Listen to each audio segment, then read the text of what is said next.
Hello, everyone. We are back again with another episode of our weekly podcast. We are the Football Tailgaters, and we go over hot topics in the NFL. As always, we have here our Jets fan, Yams, our unbiased NFL fan, Andy, and myself, Aaron, a Cowboys fan. So let's go over week 2 of this NFL season, and we'll go. Our usual topics are going to be our biggest weekly disappointment and surprise. And then we also got some talk about the Jets and Browns. We got some Bear talk. And then we also do the Patriots. And at the very end, as always, we'll have some fantasy updates. Most likely going over the waiver wires and who you should pick up. So let's start with our quick hitters here. Weekly biggest disappointments. So for this one, for these quick hitters, I'm going to go over the weekly biggest disappointment in 0-2, and then weekly biggest surprise in 2-0 when talking about the record. So, who's the biggest disappointment that's 0-2 right now? There's a lot of teams that are very disappointing this season, but the biggest one I would say is the Chargers. I put a lot of hype in the Chargers, but it seems like it's just going straight to the head coach that he does not know how to use this incredible team and just make them prosper. They got a big-time offensive coordinator with Kellen Moore to make a whole bunch of points, and he can't make it. So for me, it's the Chargers.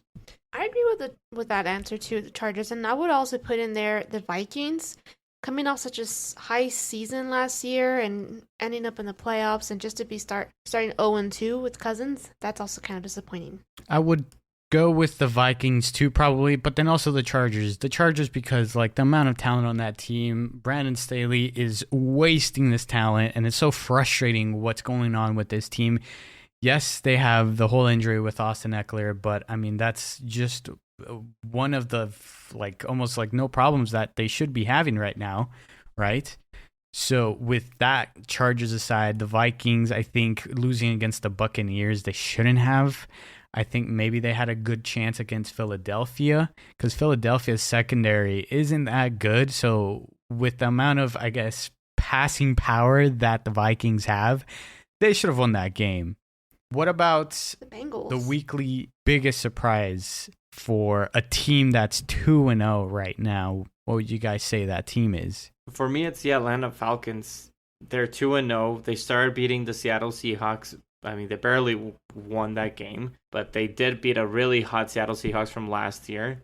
And now they just beat the Green Bay Packers, which also everybody was thinking that the Packers were going to win that game. Mostly everybody, because Love is playing lights out in a way, and they have really good weapons, and it looks like a really big team, but the Falcons figured out a way how to win. So 2-0, props to them. I think you're confusing because the Panthers went against the Falcons. Last year was the Seattle Seahawks. Yeah, this year was the Panthers. I'm so sorry, man. Crazy. 2022.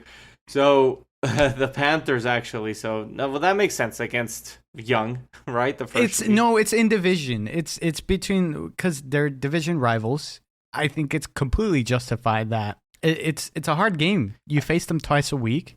So you expect some trouble. So them winning against the Panthers, just because of how the Panthers are doing right now, I think it's justified that they're 2-0, and it's a good win. Would you consider Ritter as a rookie? Even though he's not a rookie, it's his second season, but this is like his first year completely him starting, and then you have Young also coming up from the draft.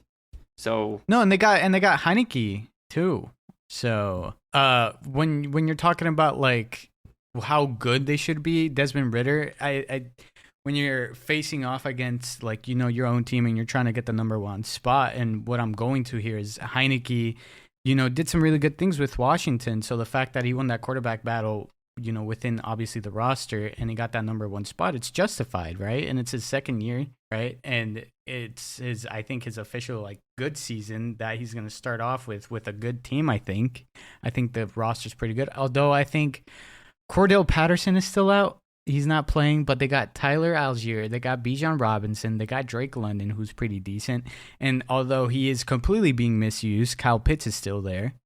So they got a solid offensive team, and I think the defense is pretty good. I just don't know. I just don't know if Falcons are gonna be able to sustain that record. So Cowboys, Washington, Eagles are all 2-0. That's the same division. We have Falcons, Bucks, and Saints. They're also the same division. So for me, I would have to go with the team as the 49ers still. They're still the biggest surprise for me. They look dominant. They look ready. They look like the real Super Bowl team. So you were expecting them not to do good then, right? Like which team should have I was expecting for at least Brock Purdy to come off sophomore mistakes. Sophomore mistakes, slump. rusty. He just came off an injury. He just came out of surgery. I expect him to see kind of like Deshawn Watson, who's kind of like rusty in the beginning when he came back, but no, he's ready. Yeah, he started out lights out in the first game. Yeah, I give a lot of props to the head coaching there, though. The coaching staff puts him in the best perfect places to win. And I guess they feel so comfortable with Purdy that they just decided to let Trey Lance go, and they feel comfortable with his team and his backup, Sam Darnold, as well. So, I mean, yeah, I agree with you. The 49ers, for me, is the best team in the National Conference. Oh, yeah. I think the NFC, like, just talking about them in general, right now, they're looking really solid. Yeah, there's no other team besides the Cowboys, right? But, the thing is that I can't trust the Cowboys to hold this momentum going for into the season. Well, I just kind of meant like NFC in general. Like we got the Saints 2-0, the Falcons 2-0. We got 49ers 2-0. Yeah.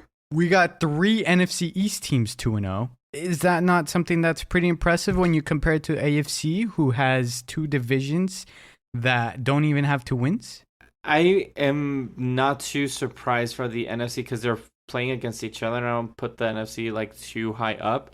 And in the AFC conference, there's like a lot of big time teams there. But I do see a little bit surprised. I did think that, for example, the Chiefs would be playing a lot better than they are playing right now. Look at the Bengals. The Bengals have lost 2 in a row, and that's how they started last year. So I'm not too worried about them. But right now, in the beginning of the season, it's not a huge surprise of what's going on, in my opinion. I want to get a closer look at the AFC and start with our main topics here and go over the New York Jets.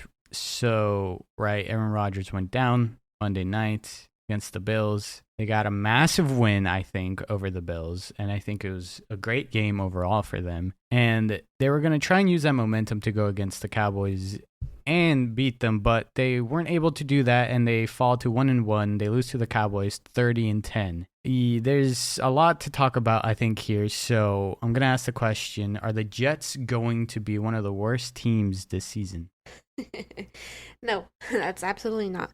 We have the Cardinals, we have the Bears, you have the Vikings before the Jets even enter the conversation. They still have the defense. They have better weapons and offense. And yes, Cowboys is a good team. The defense is it's a good defense. Dan Quinn has built the Cowboys defense really good. It's really disappointing that Michael Parsons is going to come after your quarterback and you do nothing, zero regard to protect your quarterback from Michael Parsons. You just let him free. So that is the more disappointing, is that you don't come prepared with a good game plan against this good D. So I don't think season's over. No. I think it could be over if the defense doesn't come up and just start playing well like they did in the first game against the Bills. They didn't play. They weren't consistent last game against the Cowboys. And you said, Yams, that they are going to be playing other teams that are not as good as the Cowboys. But if they continue playing that way, the defense, then you can kiss this season goodbye, because they're not going to do much with Zach Wilson, him trying to win the game for them and put them in a position for them to win.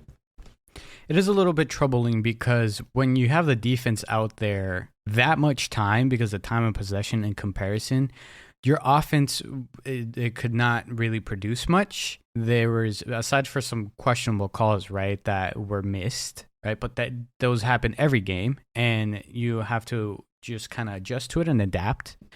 And with the kind of offense that they're running right now, they really need to complement Zach Wilson. So this is something we were kind of talking about on and off on our chats and stuff like that, about how I think Aaron Rodgers is going to be a big piece to bring this team together, I guess I could say, and really help out Zach Wilson, specifically the offense, because I think the defense, there needs to be slight adjustments, but there's only so much you can do. It's also the way they kind of play, right? And if I'm not wrong, Yams, it seems to be like the Jets defense works on whenever you're talking about the corners, they don't really move them around to follow the best receiver on that team, right? You got Sauce, one of the best corners in the league, right? Easily. And he was able to do his job whenever he was matched up with CeeDee Lamb, but that wasn't most of the game. CeeDee Lamb was running around everywhere. And it's just, how do you, and then you got on the defensive side, I didn't really see any effort to stop Micah Parsons. You got a game plan around this guy. He's the best defensive edge, I think personally, it's debatable with Nick Bosa and all that. But what he's been able to do is just insane. And this was something we talked about earlier. The O-line is a big, big, big question mark for this Jets team. So yeah, they really got to figure out their O-line. They got to get Aaron Rodgers back so he can help out Zach Wilson. And Nathaniel Hackett has to figure this out before it was just, I don't think it was a great hire, but it kind of had to do it besides, Salah and him working together, I think at some point in the past years. And then you got obviously Aaron Rodgers. It's his favorite guy.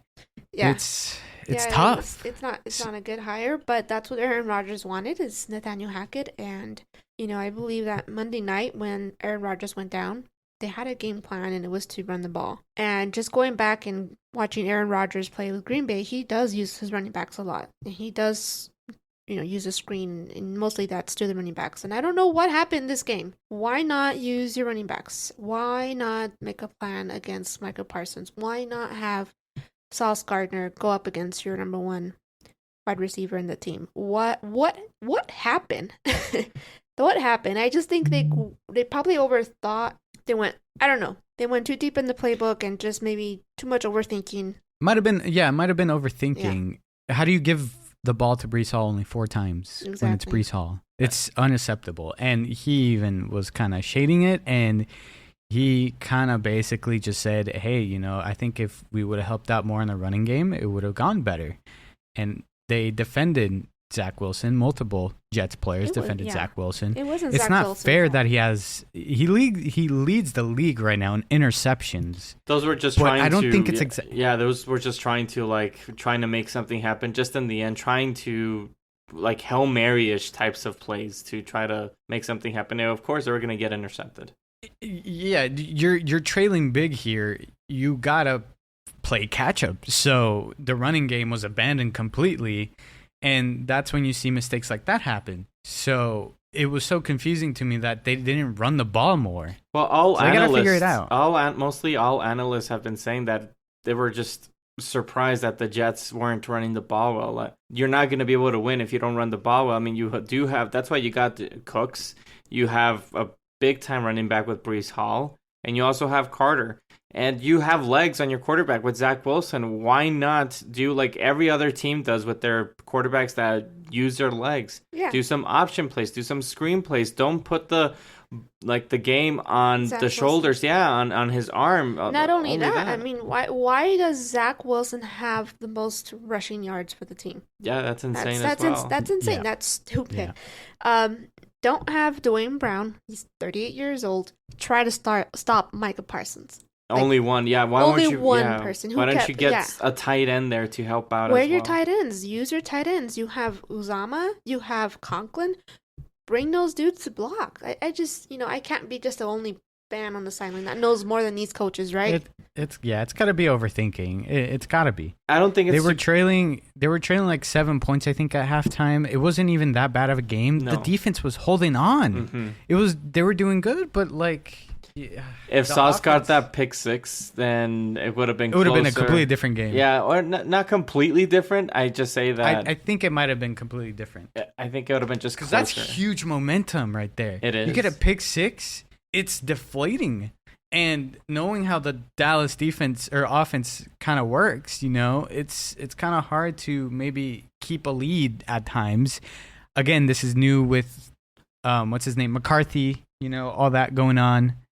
Yeah, maybe it would have been interesting to see. We haven't seen McCarthy really in that kind of pressure. In a desperate move, yeah. Yeah, we don't really know how it would have worked out, but it would have been really interesting, and I think it would have been different. Well, you brought up the time of possession, which it was completely lopsided. Like the Cowboys had like most of the time of possession. It was like 42 minutes to 17 minutes. 42 minutes to 17 minutes, which is more than double. So it just showed that the Dallas Cowboys just kept with their game plan, running the ball quick. They don't put the ball in and Dak's shoulders to just keep on throwing the ball like the Jets did with Zach Wilson, and they just kept rolling at it. So if I would just suspect myself that if Sauce Gardner did do that pick six, they would continue with that game plan and would continue to work. That's just because it was working throughout the game. So I don't think there would have been an issue though.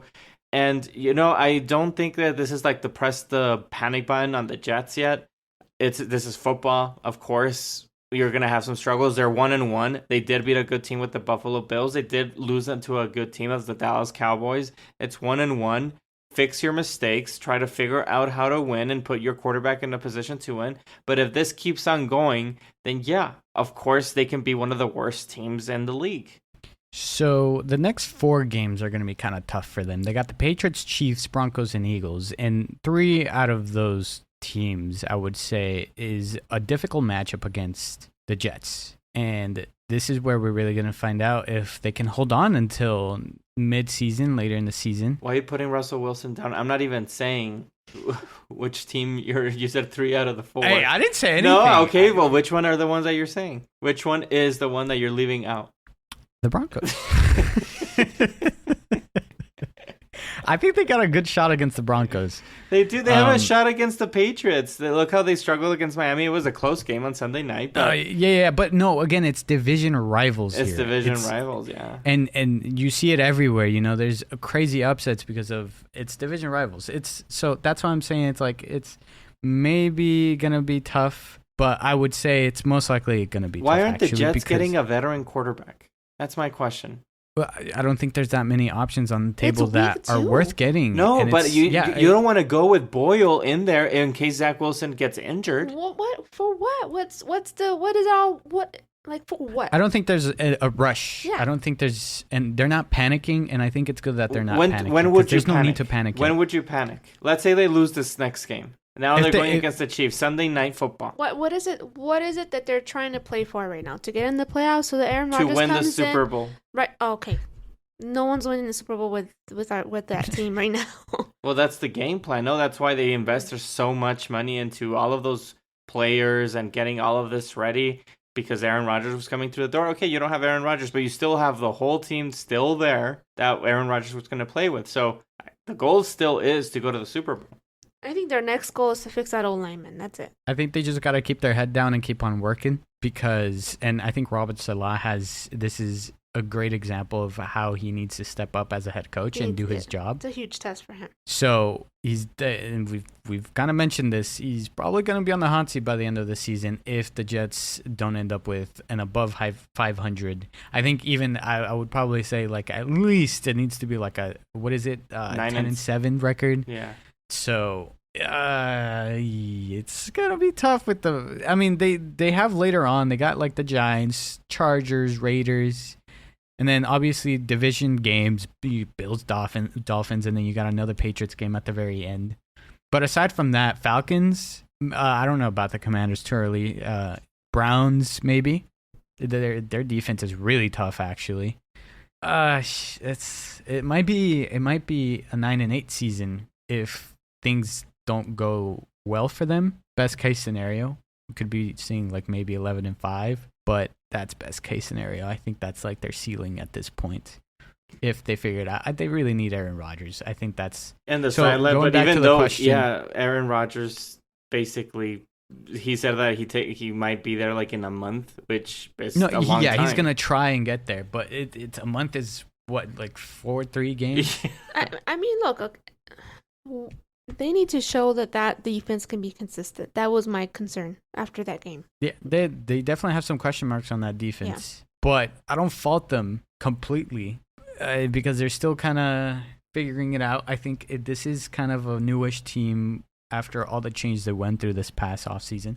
I don't think so. No, And they the beefed defense it up. and the defensive, they shouldn't be nothing new. Robert Salah has been there for years now. He knows the players and he's beefed it up, and it shouldn't be new. The offense was the only thing was like just had an overhaul because the quarterback, the captain, was going to be somebody else, and of course the coordinator, different mentality, and a few offensive weapons there, which I'm not too fond of with Lazard and Cobb. And Hardman, where is Hardman? I have no clue. Where the heck is Hardman? Like, why aren't we not using his speed? Yeah, and Cook. I mean, you got these weapons, and Who's Cook? Oh, Dalvin Cook. Cook. Dalvin Cook's washed up. No, I mean, come on. It's true. Once you hit 28, you're washed up. The NFL has something right on this stat, okay? I don't think they're going to be the worst team in this season. That's my conclusion on that. we'll what see. do you guys think? We'll see. We'll see. Yeah. But I don't think so. Yams doesn't think so. I say maybe. Andy? I think it's a big No, maybe. It could be. Yes or no? Big maybe to say yes or no? Yes or no? Fine, I'll say yes. Oof, that's rough.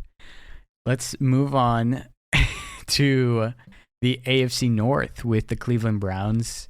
Last night, aside from, the elephant in the room, with the whole Nick Chubb injury, that was disgusting. But we got the Cleveland Browns. They're 1-1 right now, and Deshaun Watson hasn't been playing the best ball, in our opinion. Is Deshaun Watson regressing? I actually do feel bad for the Browns for paying so much money for Deshaun Watson. He just looks slower, and he's not making the big plays as he used to with his arm. Like, I know last year he came in and he looked a little rusty, but yesterday he got 2 face mask calls against him towards a quarterback, and that's pretty embarrassing if you ask me. I think it's a more of a coaching issue that they're not putting a good offensive plan for this team. They do have some weapons. They do have Chubb, which unfortunately he probably is out for the whole season. They did have Amari Cooper, well they still do, and they have Deshaun Watson, which in my opinion is still not a bad quarterback. They're just not putting the pieces in the correct place for them to succeed. I had this team going up and being number 1 in the division, which was really close yesterday for that to be the case. And they just failed. But it was a horrible offensive game. It was more of a defensive game. And we'll see. But I do think that it might look like he's regressing, but I'm going to put the blame on the coaches. So, bringing up some stats, Deshaun Watson has a 29.3 QBR, which is 30th in the league. He's got 2 touchdowns, 2 interceptions, and he's thrown for 389 yards. This past game, he threw for only 154, 55% of completion rate, and he was averaging around 5.3 yards. One of the things I will say is the sacks. He got sacked 3 times last game, and then against Pittsburgh, he was sacked 6 times. There is, I think, a coaching issue here with the offense because their defense, I think, is kind of the complete opposite. The defense is doing a pretty good job. Obviously, with the offense, they got some stuff to figure out. Clearly, they need to work around Deshaun Watson better. Yeah, it's kind of what you were mentioning, Andy, with this whole thing. I don't think. I mean, it's given the impression that he's regressed, but it's not his fault. I don't think it's his fault. I think it's the team. I think it's the coaching staff, and you're right with that. And their next games is Titans, Ravens, 49ers. So they can fix it here with the Titans. I think they have a good shot. And the Ravens defense is tough. The 49ers defense is tough. They got some stuff to kind of work around with the offense. And they lost Chubb. That's a hit. And that doesn't help with trying to game plan better. And we'll see what they do. Maybe they pick up a running back in the offseason, or maybe they run with Ford here. It's going to be Kareem Hunt, too. Kareem Hunt visited today. Yeah, they got. So I'm sure so Hunt is. Yeah, he visited. You got Leonard Fournette, free agent as well. So something to keep an eye on. Rondell Jones was just cut by the Cowboys. Beware. Kareem Hunt is 28. Well, we'll see what they think. They've had a good impression with him, with because that was his last team, Cleveland Browns, and he did pretty good when he was there, complimenting Chubb. So we'll see what happens with him. But I don't think Deshaun Watson is regressing. I think the staff, the coaching staff, is mainly to blame here. But didn't we used to see him run up the field and kind of make plays with his legs, kind of like Lamar Jackson when he was in Houston? Well, I was able to a little bit watch more of the Cleveland Browns' last game yesterday, and it seems like the Pittsburgh defense was just playing really well, and he wasn't able to do like the runs that he did in Houston before. But he was using his legs and he was running around. That's how he got those 2 personal foul penalties. He got a touchdown. He got a touchdown, himself. So I think it'll get much better. But that's if the coaches like see the game plan better for his talent. I guess time will tell, because even when they played the Bengals, even though it was a rainy day and it was kind of weather-wise, it wasn't good. I also saw that team kind of sloppy. So it could be the coaches. Same sloppiness that I saw them against the Bengals, against the Steelers. It's just a better defense, and there was not a weather issue this time.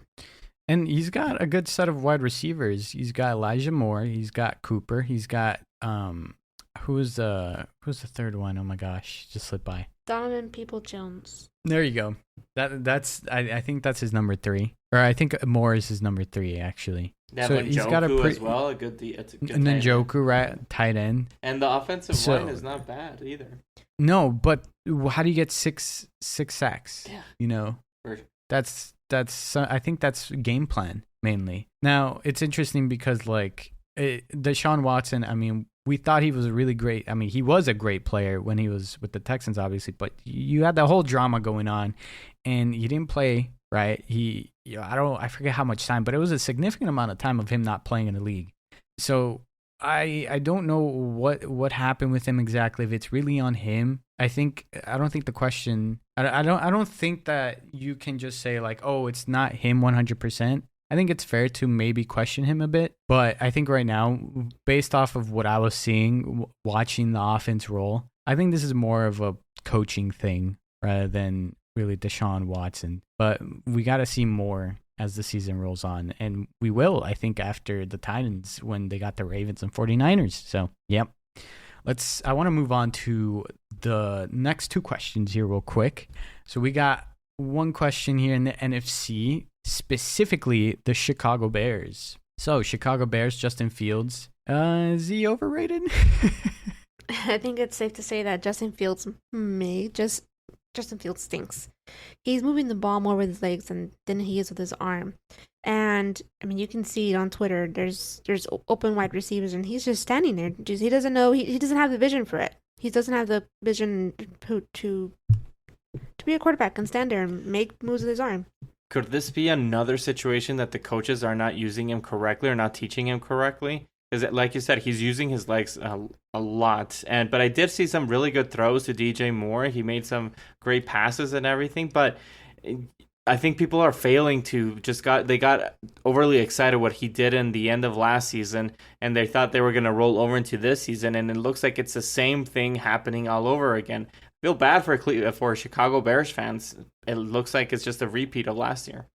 Yeah, it's real tough. He's got 3 interceptions, and I think he's right below Deshaun Watson, actually, in like one of the worst quarterbacks right now playing this season.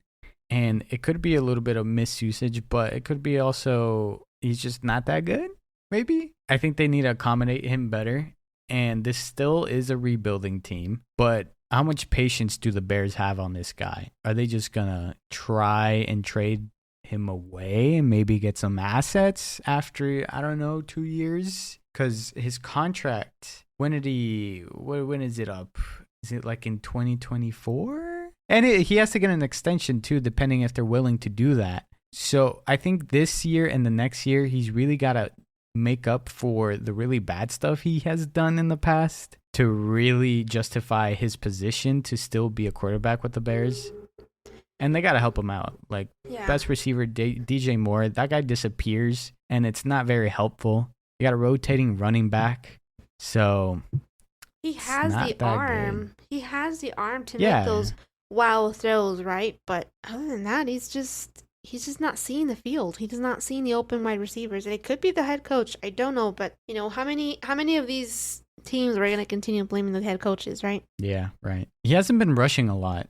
I think against, so it says here against the Packers, actually, he rushed 9 times for 59 yards compared to the first game, which was 4 times for 3 yards, but he did score a touchdown. So what's going on there, right? Why are they not using his legs more? It's kind of interesting to me to why like not use the good stuff from last season and push it over to this season. And you supposedly improved, right, with quotation marks, with DJ Moore and Chase Claypool, which he was getting trashed on. But he did pretty nice this past game. But he was getting trashed on by the media like big time. And then you lost some running backs, right? There's got to be some accountability, I think, in the front office to some extent, because you're not really helping this guy out. I think Eberflus is going into a hot seat if this keeps on happening.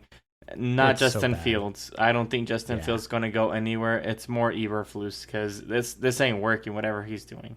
All right, so next question here for you guys. So we had Bill Belichick, right? He went up against the Miami Dolphins and this past week, and then he went against the Eagles. Both were losses, but you could say that they were pretty close games. But they were both losses. The Patriots lost against Dolphins 24-17. Then they lost in the first week against the Eagles 25-20. Is Bill Belichick, or I should say, should Bill Belichick be on the hot seat? I don't know yet. I think he's one of those special coaches that just earned himself the spot to, I guess, give himself more time to figure it out. Tenure. Yeah. He just has Mac Jones as a quarterback, and I don't know if he's the right guy to be the quarterback. They should probably move on. You know, at this point in time, it's probably safe to say the only good quarterback from that draft class is Trevor Lawrence, because Zach Wilson's struggling, Mac Jones is struggling, Justin Fields is struggling. Trey Lance is, long gone. So, I mean, you tell me. You tell me about the quarterbacks of that draft class. Yeah, it seems that Bill Belichick since all of his success that he's had with the Patriots, he has earned the time to just be at least 10 years. I can do a good comparison with Tom Landry with the Cowboys. He had a big-time success in the 70s, went to 5 Super Bowls. And then in the 80s, it kind of went down. He did go to the NFC Championship, but it went down until Jerry Jones took the team over in the first year and fired him. So it could be a situation that Bill Belichick just does have a few more years. This is year number 4 without Tom Brady, without having success. He has gone to the playoffs without Tom Brady, but it's just not the same. It's really big time come back to reality, Patriots Nation, and see how it's like from all the other NFL teams fans. See how it is and how it feels now. Yep, I think reality has hit for the Patriots fans. It's safe to say that. And it's also fair to say that all good things have an end. And I think that's what we're kind of seeing here with Bill Belichick and this whole franchise and what they have going on right now. It's a lot to figure out for them. And it's tough to move on, but at some point you're going to have to look at the head coach position and kind of think about what you got to do. But I don't blame them because it's real tough. How do you move on from a guy who gave you 7 rings? 6 rings. 6 rings, sorry. I was thinking of Tom Brady. I just, oh my gosh. Because this Mac Jones situation, what I'm seeing from him, there's times where he's kind of nice. And then they even question mark him. His own coaching staff question marks him, right? You had last season, he was benched at some point. So you got the quarterbacks not really that good. And then you got, who is it? Juju Smith. You got Kendrick Bourne. And then you got Stevenson as the running back. Who else is a wide receiver? And then you got Hunter Henry, which I think is great, by the way, for them. It just seems that the offense is just having so much struggles. The defense is perfectly fine. He's still a master a defense. Is also in special teams. Bill Belichick's still an amazing head coach. It's just the offense. He's been struggling in the last 4 years. He had that experiment with Cam Newton that just went horrible. And now with Mac Jones, we've seen him, he's benched them. He doesn't really give correct answers when the media asks him what are you doing? He just gives his 2-3 word answers and that's it.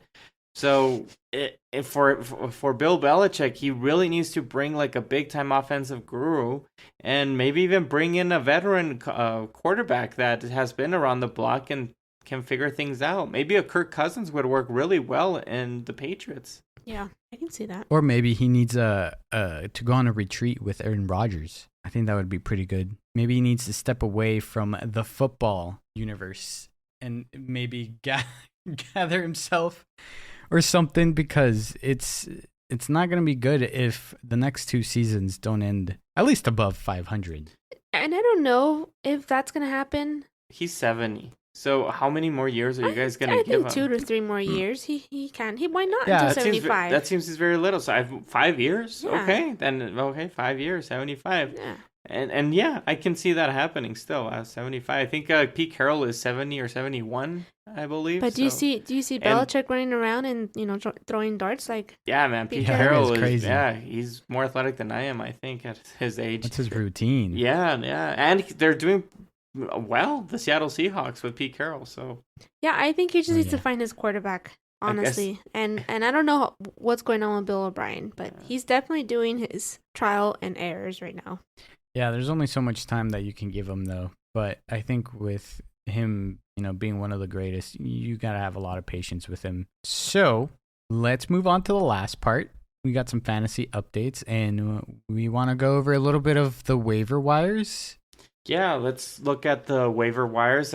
We've been talking about the running backs. They've been getting injured. We feel bad for these running backs. It seems like they should do something in the next bargaining agreement because it looks like if they're not going to get paid if they keep getting injured. And that's the situation here. So let's start off with Ford from last night. The Cleveland Browns running back, Chubb went down. So Ford is going to be the number 1 fantasy pickup, I would assume, this week. You have Zach Moss. He looks like he's the straightforward number 1 back for the Indianapolis Colts.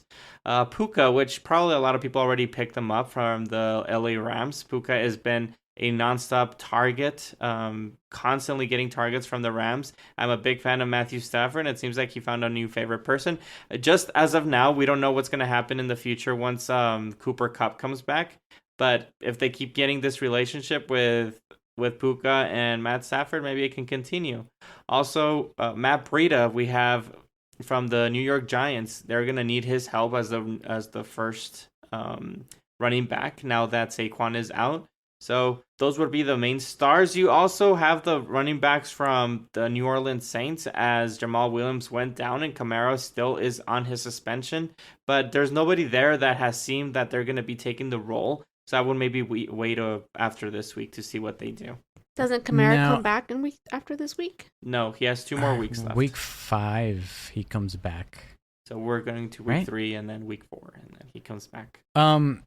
I think ones that maybe you kind of missed here because we were talking about before, St. Brown from the Detroit Lions.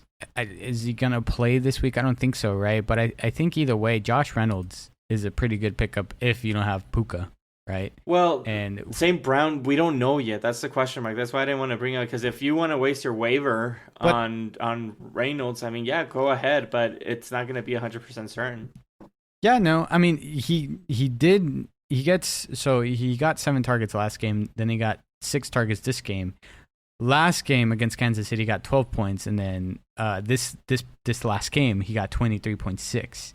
So he got 2 touchdowns. I think it's pretty fair to say that he's the clear number 2, so I wouldn't, obviously if Puka's not there to get picked up, I'm 100% your next best thing is either like something like, I don't know, Robert Woods from Houston or Reynolds, I should say.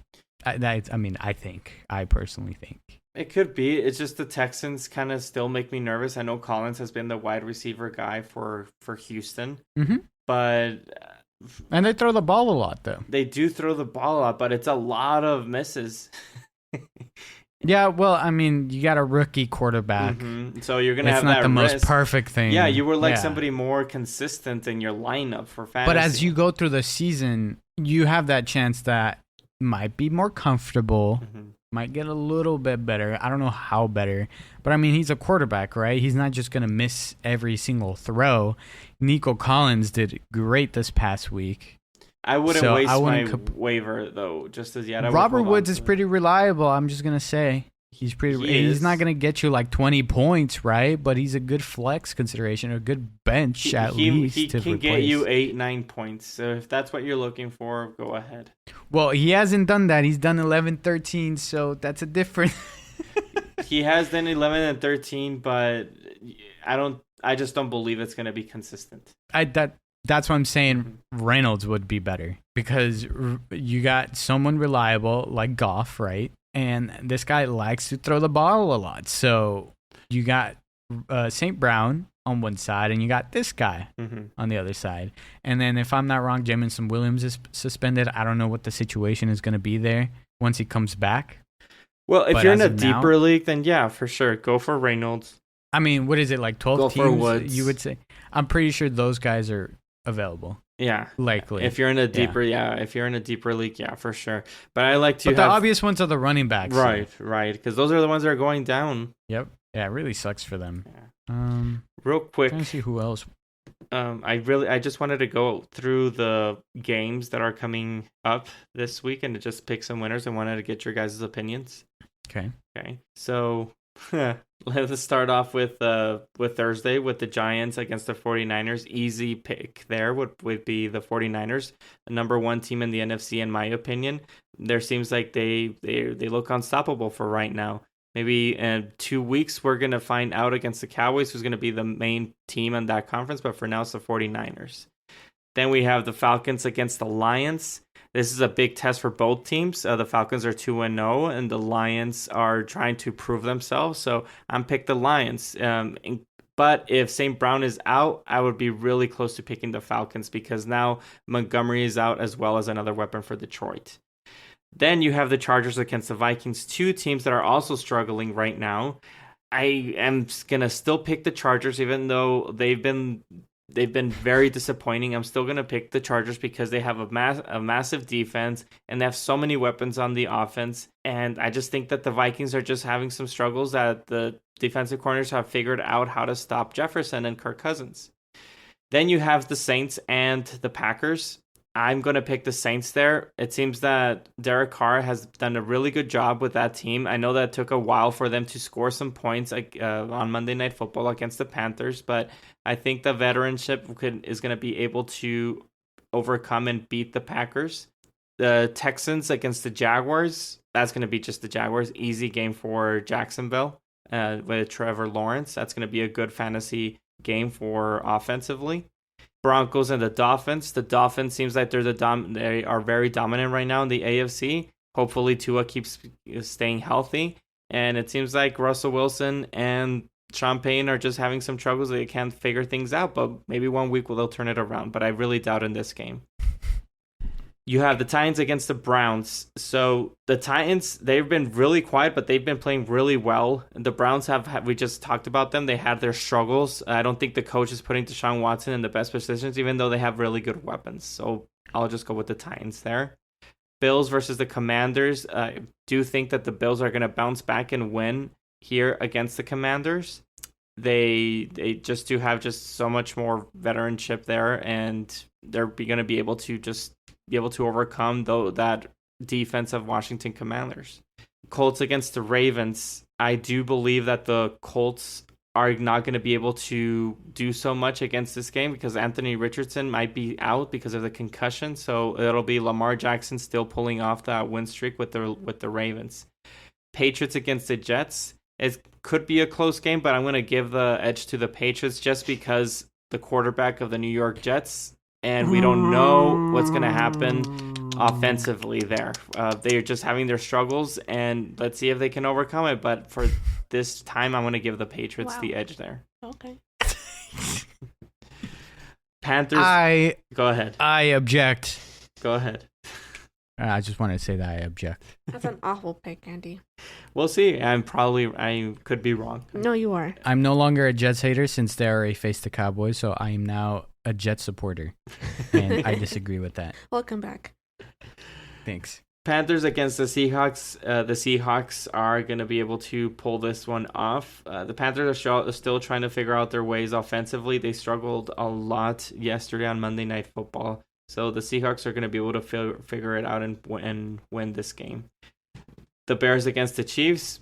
I don't believe on Eberflus to know what to do against the Chiefs. So now Kelsey's back. The Chiefs are going to be able to pull this one off, and maybe they're going to start making some points early in the game, and just it can be even a blowout. 0-3 Bears. Cowboys against the Cardinals. Oh, if you want an easy pick to put in some good money, maybe. Don't say Not that. financial advice here. I'm going to pick the Cowboys against the Cardinals.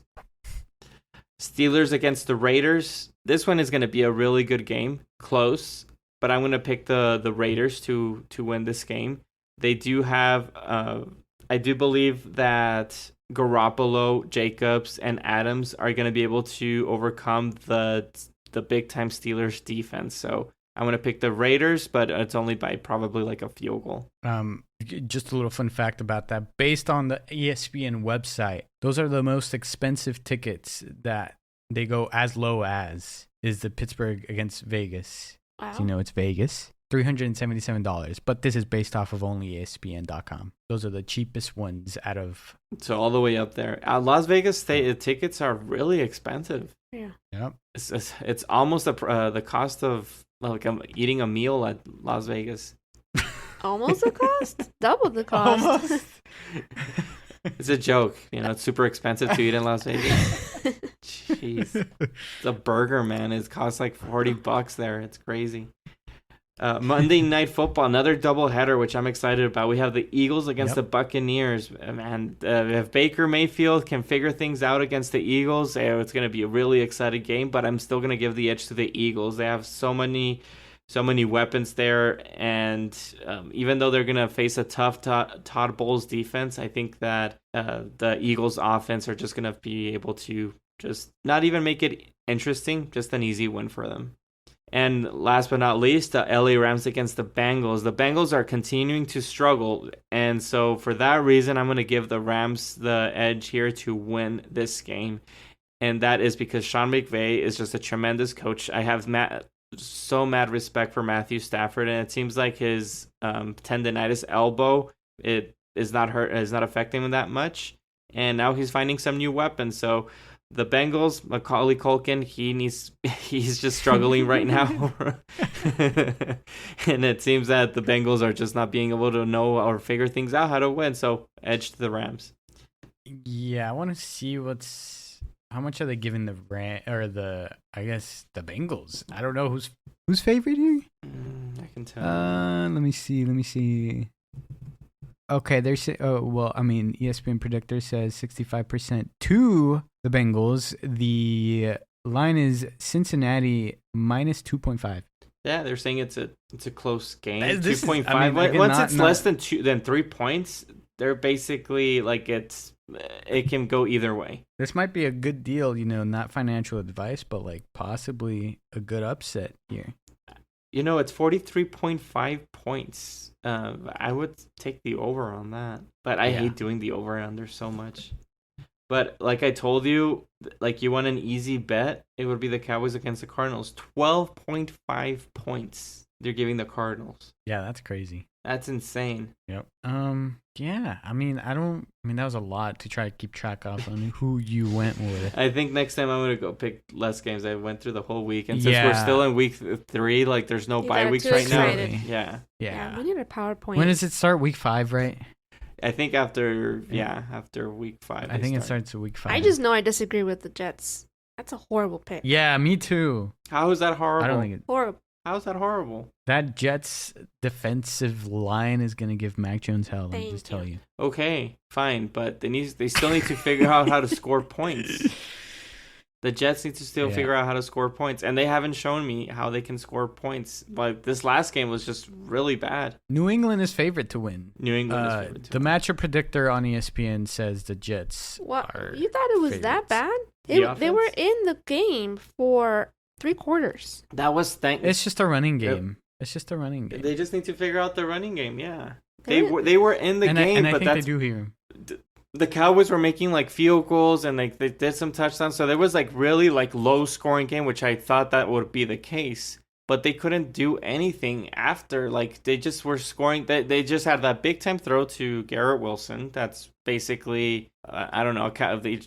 Garrett Wilson was able to beat whoever was on him in that one time, and that's it. That was the closest that they got to the end zone. We will come back next week, and then we'll talk about the results. Okay. And then we're going to say how wrong you were. You got it.